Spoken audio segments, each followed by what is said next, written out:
Assalamualaikum warahmatullahi wabarakatuh. Seperti biasa saya akan membahas alur cerita dari Against the Sky Supreme ya guys. Sebelum ke pembahasan jangan lupa, like, comment and subscribe ya. Yuk tanpa basa-basi lagi kita langsung ke pembahasannya. Di episode sebelumnya, Tan Yun melengkungkan sudut mulutnya tanpa berkata-kata. Kamu jelek, kenapa kamu melindungiku, ucap Tan Yun.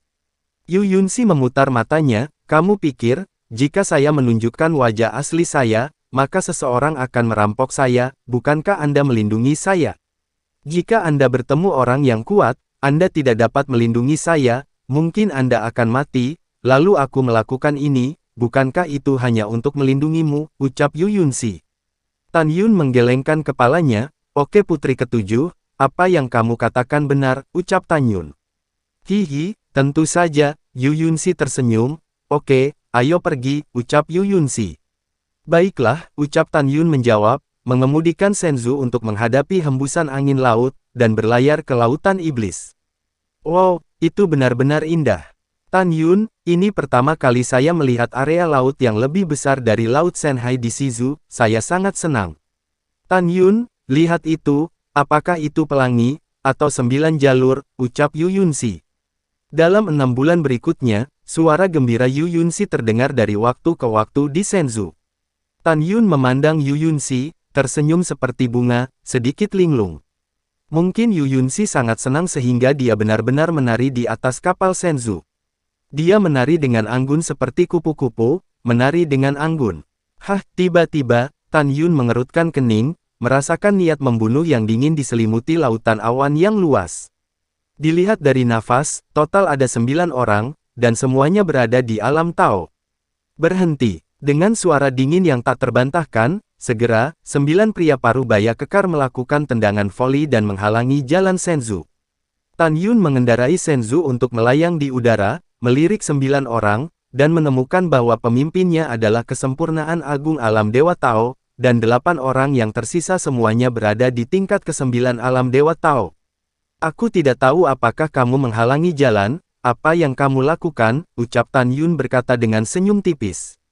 Orang yang memimpin langsung mengabaikan Tan Yun, memandang Yu Yunsi yang telah berhenti menari, dan berkata sambil tersenyum, Nona kecil, kamu harus terus menari. Nona kecil, meskipun kamu memiliki wajah bopeng, tapi tes-tes, tarian ini sangat bagus, sangat indah, terutama sosok ini, tes-tes. Bagian depan cembung dan bagian belakang terbalik, membuat orang melamun, ucap pemimpin itu. Pada saat ini, salah satu pria parubaya berbisik, Bos, meskipun gadis ini memiliki sosok yang baik, dia memiliki wajah bopeng. Kamu juga bisa melakukannya, ucap pria parubaya.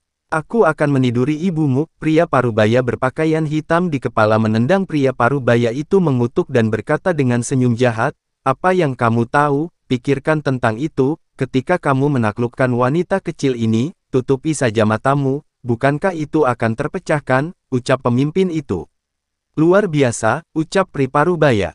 Kata-kata pria parubaya berbaju hitam itu langsung membuat 8 orang tertawa. Ketika Yu Yunsi tumbuh dewasa, bagaimana dia bisa diberitahu itu, dia sangat marah sehingga tubuhnya yang halus gemetar.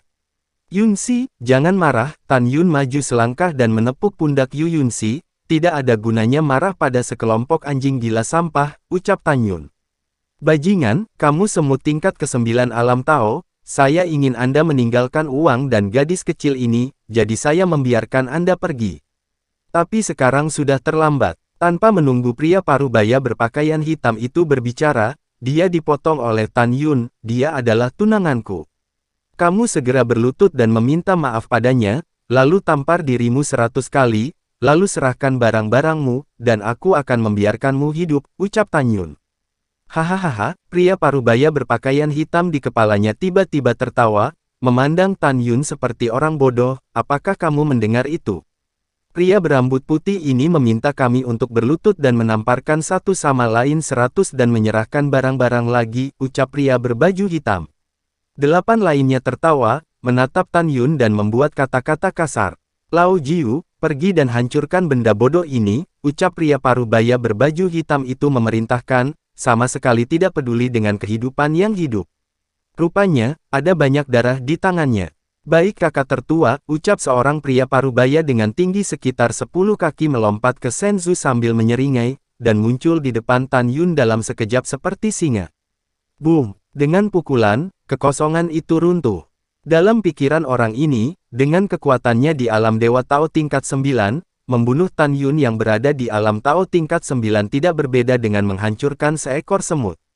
Bang! Tan Yun tidak mengelak, lengan kanannya tertekuk, dan pukulan-pukulan mengenai kepalan tangan pria parubaya itu. Retak! Tidak, tinjuku! Dalam suara retak tulang yang jelas, darah berceceran, dan jari-jari yang patah terbang bersama. Tinju pria parubaya itu yang menghantam kepala Tan Yun, dan hancur di bawah pukulan Tan Yun. Mata pria parubaya itu retak, dan dia meraung, "Aku akan membunuhmu," ucap pria parubaya itu. Bas! Kekosongan bergetar hebat, dan pedang ilahi terbang keluar dari pria parubaya itu, menusuk ke arah tenggorokan Tan Yun. "Bunuh aku, kamu tidak pantas mendapatkannya," ucap Tan Yun mendengus dingin, sosoknya berkedip, dan setelah menghindari pedang ilahi yang menusuk, dia melakukan tendangan voli dari dekat, mengangkat telapak tangan kanannya, dan menamparkan wajah pria parubaya itu. Dengan kekuatan telapak tangan Tan Yun, kekosongan dalam radius 10.000 kaki ditutupi dengan retakan seperti jaring laba-laba.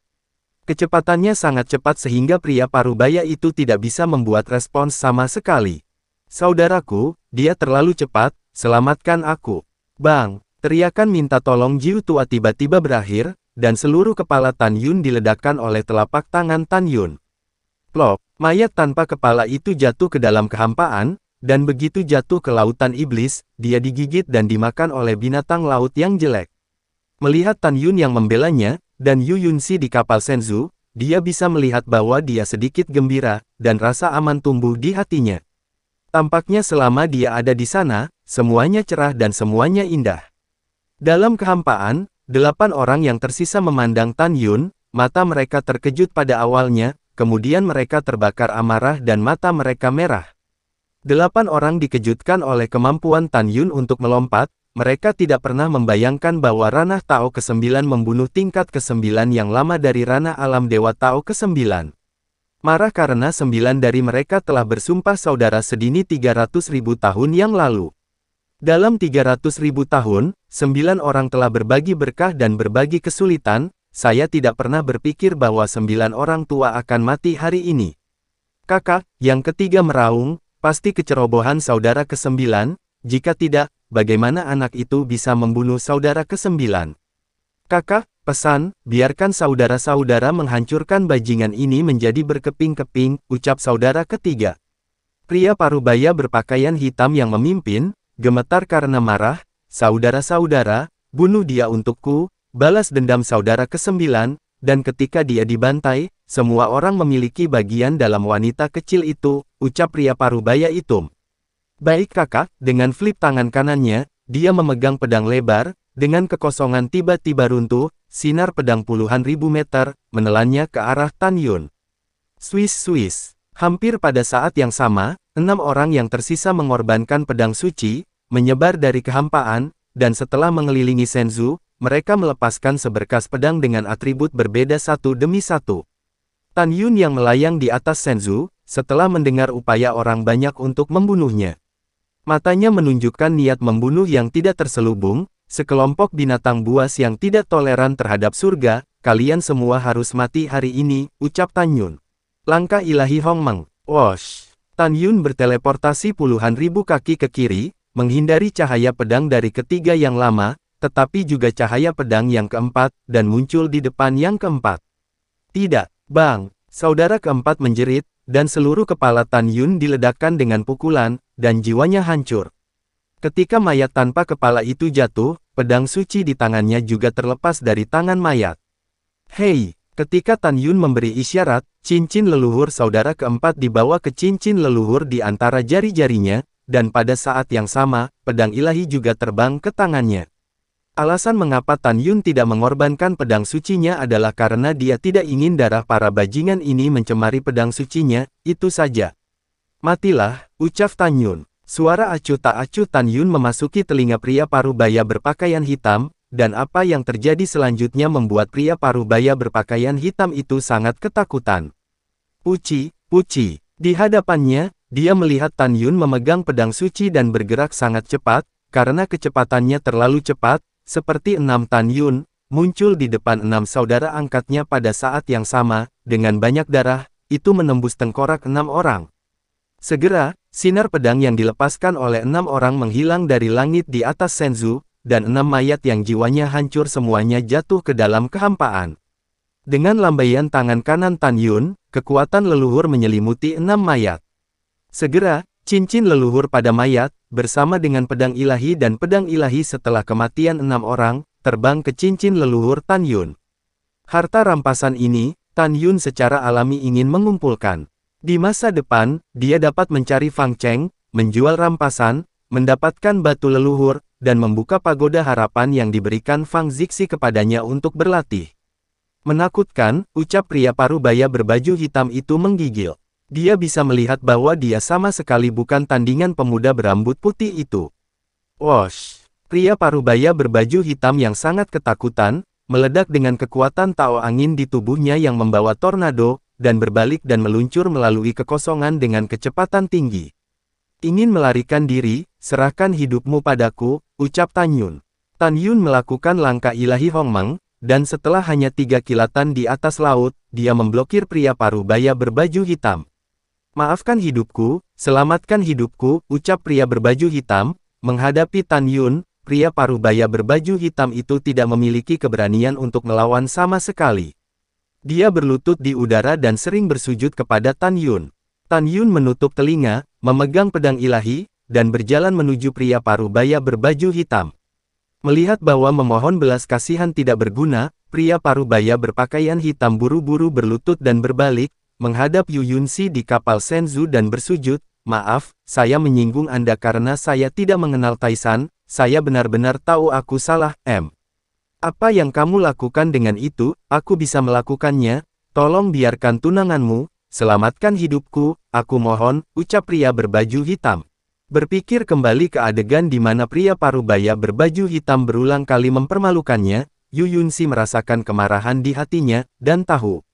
Dia menekan amarahnya dan mencibir, "Oke, saya setuju untuk membiarkan Anda pergi," ucap Yu Yunxi.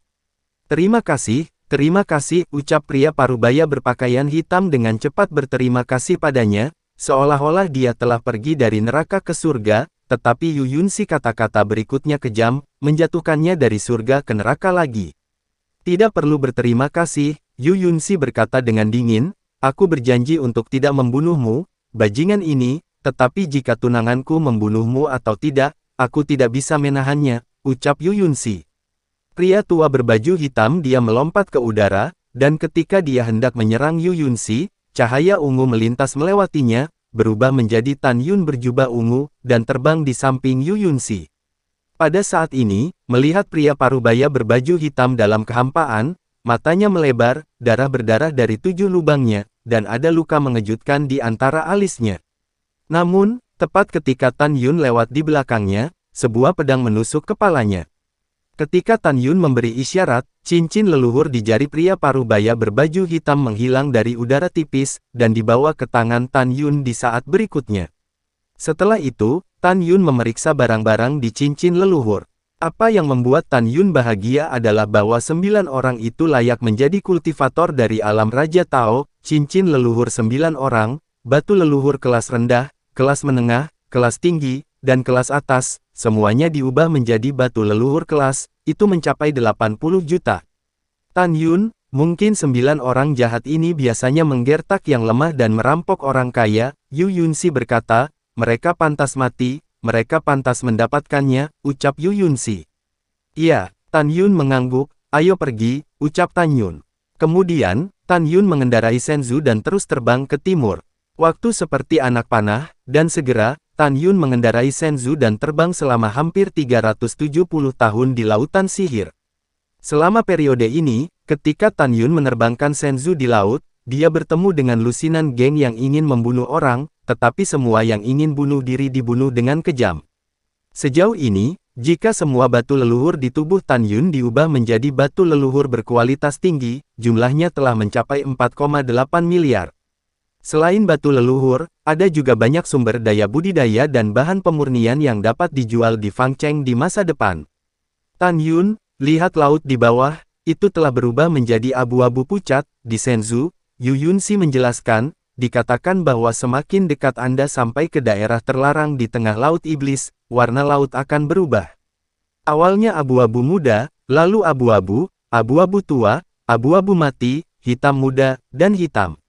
Ketika laut berubah ungu, itu berarti kita telah mencapai tepi area terlarang, dan kita harus segera pergi, ucap Yu Yunxi. Mendengar ini, Tan Yun bertanya, mengapa disebut tempat terlarang bagi manusia, ucap Tan Yun. Yu Yunxi menjelaskan, karena tanah terlarang di Lautan Iblis adalah pintu masuk ke wilayah yang ganas, jika kita terburu-buru ke tanah terlarang dan bertemu monster laut yang kuat, kita bisa itu lebih beruntung daripada keberuntungan, ucap Yu Yunxi. Oh begitu, Tan Yun berkata lagi, Yunxi, berapa lama waktu yang dibutuhkan untuk mencapai tepi dari area terlarang menurut peta di slip batu giok, ucap Tan Yun. Diperkirakan akan memakan waktu 30 tahun lagi, ucap Yu Yunxi. Kata-kata dan ekspresi Yu Yunxi di sini menjadi serius. Ada apa? Ucap Tan Yun bingung. Yu Yunxi berkata dengan cemas, semakin banyak orang yang pergi ke Lautan Iblis untuk berburu binatang buas di laut, semakin kuat kekuatannya, saya khawatir kita akan mendapat masalah, ucap Yu Yunxi. Hati-hati, suara Tan Yun baru saja jatuh, segera, aura yang sangat tirani menyelimutinya, dan wajah Tan Yun berubah drastis. Anak muda, jangan takut, orang tua hanya menginginkan uang, tidak ingin menyakiti orang, dengan suara usia tua, sinar cian melesat dari laut, dan pada saat berikutnya, dia berbalik menjadi seorang pria berusia 80 tahun di Shenzhou. Ini sangat kuat, ucap Tan Yun ngeri. Dia memiliki mata surgawi Hongmeng, dan sekilas dia bisa melihat bahwa lelaki tua itu sebenarnya adalah alam Raja Tao tingkat 9. Yunxi, dia berada di tingkat ke-9 dari alam Raja Tao, jadi jangan bertindak gegabah, Tan Yun berkata melalui transmisi suara, bahkan jika aku menghadapi kerajaan Raja Tao tingkat 9 yang biasa, aku mungkin tidak bisa menang, jadi saya lebih suka menghancurkan kekayaan dan menghilangkan bencana kecuali itu jalan terakhir, ucap Tan Yun. Iya, Yu Yunxi mengangguk gugup. Senior, junior ini tidak memiliki banyak harta. Tanpa menunggu kata-kata Tan Yun, pria berusia 80 tahun itu berkata dengan sungguh-sungguh, berhentilah berbicara omong kosong dengan orang tua ini, kalian berdua serahkan semua sila leluhur. Kalau tidak, orang tua ini tidak keberatan, biarkan aku berdua dimakamkan di sini, ucap orang tua itu.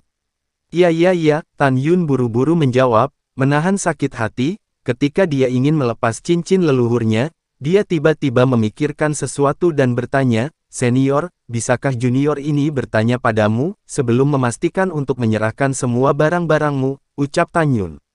Iya, orang tua itu tampak agak waspada, seolah-olah dia bersembunyi dari sesuatu.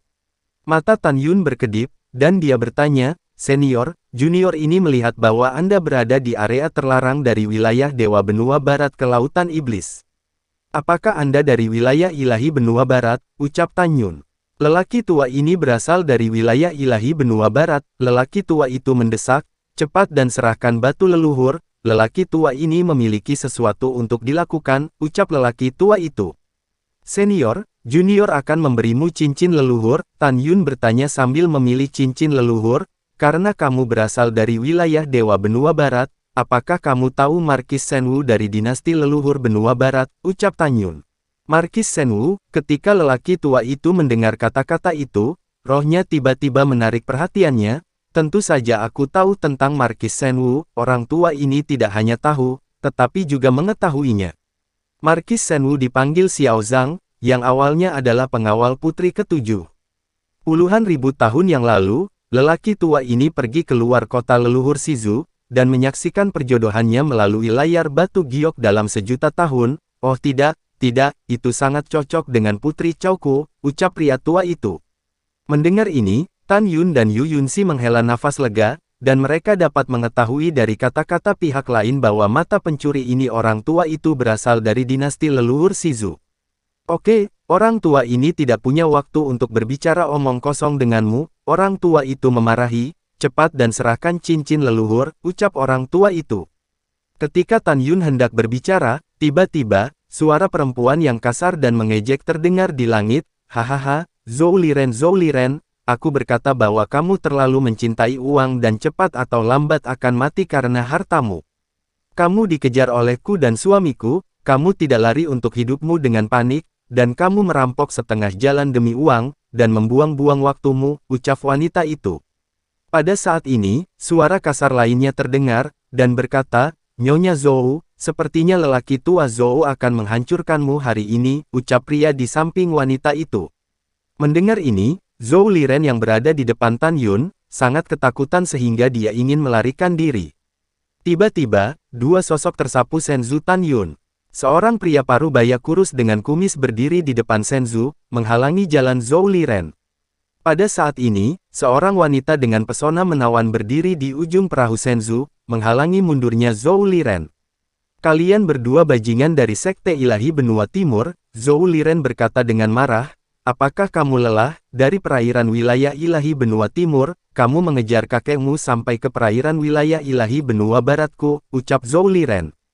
Mereka adalah orang-orang dari Sekte Divine Benua Timur, ucap Tan Yun dan Yu Yunxi saling memandang. Tan Yun tahu bahwa para wanitanya dipenjarakan oleh Master Sekte Dongzu Shenzong. Mendengar omelan marah Zhou Liren, niat membunuh di mata suami istri itu menjadi lebih kuat. Wanita parubaya itu melirik Tan Yun dan Yu Yunxi dengan mencibir di wajahnya, dan berkata, suamiku, tangkap dulu dua obat ini, lalu bunuh Zhou Liren, ucap wanita itu. Baik nonaku, ketika pria parubaya menjawab, kemarahan Tan Yun tiba-tiba meletus, dan dia berkata dengan dingin, kalian berdua ingin menggunakan saya dan tunangan saya sebagai obat, itu benar-benar keji, ucap Tan Yun. Wanita parubaya Yuan terkikik, itu benar, kami keji, dan benua timur kami Shenzong juga sangat berdosa, tetapi apa yang dapat Anda, wilayah Dewa Benua Barat, lakukan pada kita, ucap wanita itu. Pada saat ini Tan Yun memberi Zhou Liren transmisi suara tanpa menunjukkan ekspresi apapun, senior, seberapa kuat mereka berdua, bisakah kamu mengalahkan salah satu dari mereka, ucap Tan Yun. Meskipun Zhou Liren tidak tahu mengapa Tan Yun bertanya, dia masih mentransmisikan suaranya, meskipun mereka berdua berada di tingkat ke-8 dari alam Dewa Tao, mereka berdua memiliki kekuatan untuk melompati alam Raja Tao biasa di tingkat ke-9, saya tidak punya masalah dengan itu. Wah, apa yang kamu tanyakan, ucap Zhou Liren. Tan Yun berkata melalui transmisi suara, sejujurnya, aku itu Markis Shen Wu Xiaozang, dan di sebelahku adalah tunanganku, putri ketujuh, ucap Tan Yun. Haha, Zhou Liren mencibir dan berkata, wah, kamu cukup licik, kenapa? Kamu pikir kamu juga penuh dengan rambut putih, Anda bisa berpura-pura menjadi Markis of Shen Wu, dan kemudian, setelah saya memecahkannya, kalian berdua bisa melarikan diri, ucap Zhou Liren. Tidak percaya, wajah Tan Yun berubah, menjadi wajah tampan lainnya, siapa lagi kalau bukan Xiao Zhang. Markis Shen Wu, mata Zhou Liren melebar, ini benar-benar kamu, ucap Zhou Liren. Tentu saja, Tan Yun mengangguk dan berkata, Yunxi. Bekas bopeng di wajahnya menghilang, dan segera, wajahnya berubah, dan penampilan aslinya yang menakjubkan dipulihkan. Ini benar-benar putri ketujuh, ucap Zhou Liren, mata Zhou Liren melebar. Kenapa, kamu tidak percaya, ucap Yu Yunxi membalik tangannya, dan sebuah tanda unik untuk keluarga kerajaan dari dinasti leluhur di Shizu muncul. Pelayan telah melihat putri ketujuh, ucap Zhou Liren, Yu Yunxi dan Tan Yun, berlutut dengan satu lutut, setelah melihat Markis Shen Wu, pelayan telah berkali-kali menyinggung. Tolong beri pelayan kesempatan untuk menebus kesalahan. Markis Shen Wu, putri ketujuh kamu melarikan diri, para pelayan bersedia bersumpah sampai mati, ucap Zhou Liren. Pada saat ini, Tan Yun maju selangkah, membungkuk untuk mendukung Zhou Liren, dan berkata melalui suara, jangan terlalu sopan, saya bisa melepaskan apa yang terjadi sekarang, tapi saya akan menunggu sebentar, saya ingin Anda membantu saya memusnahkan pasangan ini. Sebelum membunuh suami, saya akan bertanya kepada mereka sesuatu, ucap Tan Yun. Pelayan ini patuh ketika Zhou Li berada di transmisi suara, dia sangat bersemangat sehingga dia tidak akan pernah membayangkan bahwa dia akan bisa bertemu dengan Markis Shen Wu yang legendaris. Dalam hatinya, dia tidak akan meremehkan kekuatan Tan Yun sama sekali, karena dia ingat dengan jelas bahwa puluhan ribu tahun yang lalu, Tan Yun yang hanya berada di tingkat pertama alam suci leluhur, mengalahkan Lu Chen yang di tingkat ketujuh dari alam Tao. Dia bahkan membunuh Qi Gong yang memiliki orang pertama di bawah ranah Tao dari dinasti leluhur Shizu, dan akhirnya memenangkan tempat pertama. Setelah dia mengetahui bahwa Tan Yun sekarang berada di alam Tao tingkat 9, dia sangat bersemangat, dan dia ingin melihat seberapa kuat kemampuan Tan Yun untuk melompati tantangan sekarang. Suamiku, dia adalah Marquis of Shenwu yang dikenal sebagai orang pertama di bawah alam Tao dari alam Dewa Benua Barat, ucap Fang Yuan menatap Tan Yun dan berkata kepada Cheng Kun. Nyonya, tidak peduli apa Marquis of God itu, kita akan membunuhnya, selama aku membunuhnya, bagaimana Kaisar Agung Shizu tahu, ucap Cheng Kun. Cheng Kun melihat Yunsi dan menelan ludahnya, Nyonya, bisakah Anda berjanji untuk tidak membunuh kecantikan kecil yang lembut dulu? Tunggu sampai aku cukup keren, dan kemudian menggunakannya sebagai obat, ucap Cheng Kun. Fang Yuan memutar matanya ke arah Cheng Kun, hantu mati, secara alami aku akan memuaskanmu dengan hobimu, ucap Fang Yuan. Mendengarkan percakapan pasangan itu, Tan Yun, Yu Yunsi, dan Zhou Liren semuanya merasa sangat mesum. Pada saat ini, di dalam hati Tan Yun, dia harus membunuh mereka berdua. Sebelum membunuh mereka, dia harus menanyakan alasan mengapa para wanitanya dipenjara di Dongzu Shenzong. Memikirkan hal ini, Tan Yun mengirim transmisi suara ke Zhou Liren, saya berurusan dengan pria, Anda berurusan dengan wanita, dengarkan perintah saya nanti, ucap Tan Yun. Pelayan ini patuh, ucap Zhou Liren. Tan Yun berkata tanpa ekspresi, Yunsi, masuk ke pagoda Panjun, ucap Tan Yun. Bas. Saat pagoda Panjun terbang keluar dari cincin leluhur Tan Yun, Yu Yunsi berubah menjadi seberkas cahaya, masuk ke dalamnya, dan berkata dengan suara khawatir, Tan Yun, kamu harus hati-hati, ucap Yu Yunsi. Jangan khawatir, aku akan melakukannya, ucap transmisi suara Tan Yun, dia memerintahkan tanpa keraguan, Zhou Liren, kamu pergi dan bawa wanita itu pergi, dan aku akan berurusan dengan pria itu, ucap Tan Yun. Ketika transmisi suara, dia tiba-tiba membuka mulutnya, dan tongkat ajaib keluar dari mulutnya. Boom! Zhou Liren mengepalkan tongkat ajaib di tangan kanannya, dan kekuatan 4 Raja Dao dari emas, kayu, air, dan api meletus dari tubuhnya. Fang Yuan tahu bahwa jika dia bertarung sendirian, akan sulit menjadi lawan Zhou Liren, jadi dia memegang pedang surgawi, dan ketika dia membalas, dia berkata dengan keras, suamiku, bunuh Zhou Liren denganku dulu, lalu tangkap Shen Wuhou hidup-hidup, ucap Fang Yuan. Baiklah, Cheng Kun menjawab, dan dengan kakinya sedikit di atas Shenzhou, dia mengeluarkan tombak ajaib Zhangsu dan naik ke udara, ingin melewati kepala Tan Yun untuk membantu istrinya. Di hati Cheng Kun dan Fang Yuan, Tan Yun seperti semut, yang tidak perlu dikhawatirkan. Selama mereka bergabung untuk membunuh Zhou Liren, Tan Yun dan Yu Yunsi tidak akan bisa terbang. Lawanmu adalah aku. Dengan suara acuh tak acuh, Tan Yun bangkit dari Shenzhou dan berkata dengan keras, formasi pedang ilahi Hongmeng, ucap Tan Yun. Segera, 11 pedang ilahi, termasuk Jin Ni, Musin, Qing Ying, Huowu, dan Xian Chen, yang tergantung di kedalaman pikiran Tan Yun meledak, seperti kembang api yang indah di atas lautan, setan itu mekar dan mengelilingi Tan Yun dan Cheng Kun. Bas! Kekosongan bergetar hebat, seolah-olah mendidih, tirai cahaya Hongmeng mekar dari pedang 11 tangan Hongmeng, dan susunan pedang berhasil diatur dalam sekejap, meninggalkan Tan Yun dan Cheng Kun di kekosongan Hongmeng yang tak ada habisnya. Sialan semut, menyingkir, ucap Cheng Kun yang mengkhawatirkan keselamatan istrinya, berteriak keras, dan tiba-tiba melemparkan tombak tajam di lengan kanannya. Boom, boom. Dengan suara siulan, tombak itu menembus kehampaan, seperti sambaran petir yang melesat ke arah tenggorokan Tan Yun. Kecepatannya sangat cepat sehingga Tan Yun terkejut. Pada saat yang sama, di dalam hati Cheng Kun, tombak ajaib yang dia lempar pasti akan membunuh Tan Yun. Lalu setelah itu, bagaimanakah kelanjutan ceritanya? Next di episode berikutnya ya. Wassalamualaikum warahmatullahi wabarakatuh.